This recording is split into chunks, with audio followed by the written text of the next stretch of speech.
Welcome to Money TV International. David Feldman, a New York lawyer and true pioneer and leader in the legal community, has recently released his book, Reverse Mergers: Taking a Company Public Without an IPO. Reverse mergers represent a legitimated and good technique, especially for small and mid-caps who want to get the advantages of being public. Money TV's New York correspondent Bettina Gordon has interviewed Mr. Feldman about the complexity of reverse mergers. In a traditional IPO, a company that's private goes through the U.S. Securities and Exchange Commission, which regulates our securities markets, and gets a comprehensive disclosure document approved by them over a period of months, and then is allowed to go out into the public and say, would you like to buy our stock? Well, for smaller companies, the IPO market has been virtually non-existent since the market crash of 2000 in the US. And there are lots of small companies with a market capitalization of less than, say, $100 million who could benefit from being publicly held, but have no way to get there because the IPO market is not available to them. To the extent that the IPO market's come back a bit in the last few years, it's really only for larger companies. And you have the average IPO in the last year had a market capitalization of about $330 million. So these smaller companies have no way to get there. But if you have a need to raise a lot of money over time, or you're looking to grow by acquisition, or reward your executives with valuable stock options, or seek some liquidity for prior investors or entrepreneurs, all these are the benefits of being public. And companies want to get there somehow.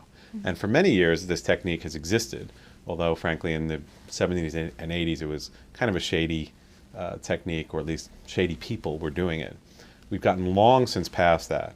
It's a very legitimate, popular, well-regulated area, and what a reverse merger is a private company combining, usually through a merger, but can be another technique, with an already existing, publicly held, sometimes publicly trading, sometimes not, what we call a shell company. It's an empty company that smooshes together with the private company. The private company shareholders take over the vast majority of the shares of what was the shell, usually 90%, 95%, leaving the shell owners with a small percentage ownership. But they get 5 or 10% of something rather than 100% of nothing. And these shells are created either intentionally from scratch as shells that go public with certain restrictions, or there was a real public company that maybe did an IPO, operated for a while, and then either got sold or went out of business, and there's no company there anymore, no operations, but the corporate entity still exists. And if somebody chooses to be smart and keep up their filings with the U.S. Securities and Exchange Commission, their stock can continue to trade even though it's an empty, dormant company. Those are also shells that can be reused to combine with another private company. In 2006, there were about 200 reverse mergers. In 2007, from what I can tell, it's going to be a little bit more. What's happening is the number of deals has not risen a lot. The average size of the company doing it has begun to rise. Last year, the market value of the average reverse merger was about $55 million.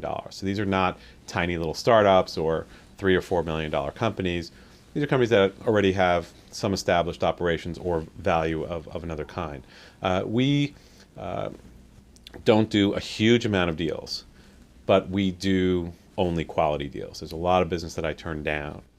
A number of us have made a great effort over the last 7 or 8 or 9 years to first educate the regulators about what's really going on in the marketplace, make them realize that there are a lot of quality players who are entering this space and seeing that this is a good technique that has sometimes been abused, but that done right, it's a very valuable and efficient way for a company to go public.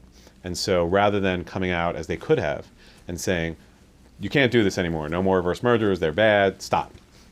They've instead they have said, let's regulate it a little more carefully so that it's harder for the bad guys to profit. And so they've required a lot more disclosure than in the past. In 2005, they passed a rule that insists on substantial, comprehensive disclosure about the private company that's combining in immediately upon the merger, which usually previously had not been required.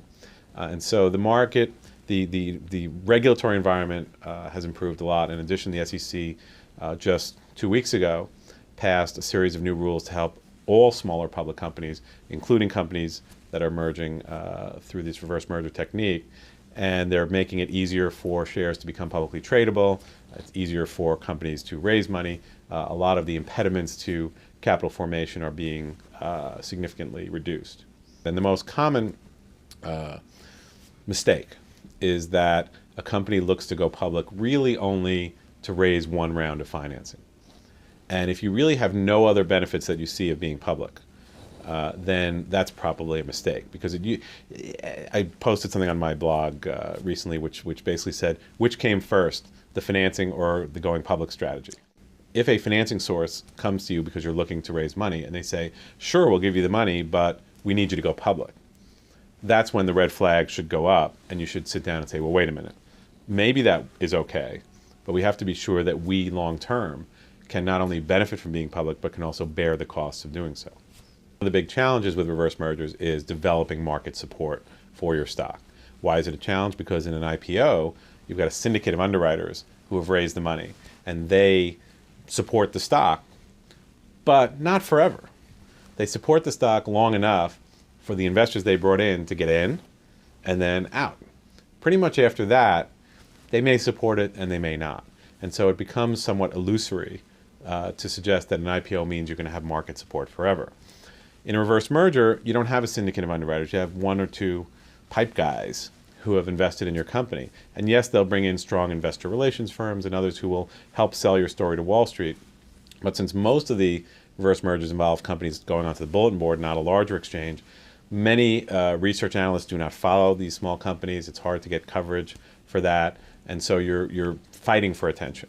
But the good ones get the attention. And I tell clients, don't expect to have a lot of trading for 6, 9, or even 12 months after they begin trading. And that what they should focus on is building their company. The two main messages of reverse mergers: first, the importance of working with professionals and partners of high reputation, and second, to make sure to make the deals in the right way, even though there are some tricks and traps to avoid, should be well regarded. Mr. Feldman's blog provides a wide range of information concerning reverse mergers, including a detailed FAQ. For more information, just visit www.reversemergerblog.com. Thank you for watching and goodbye.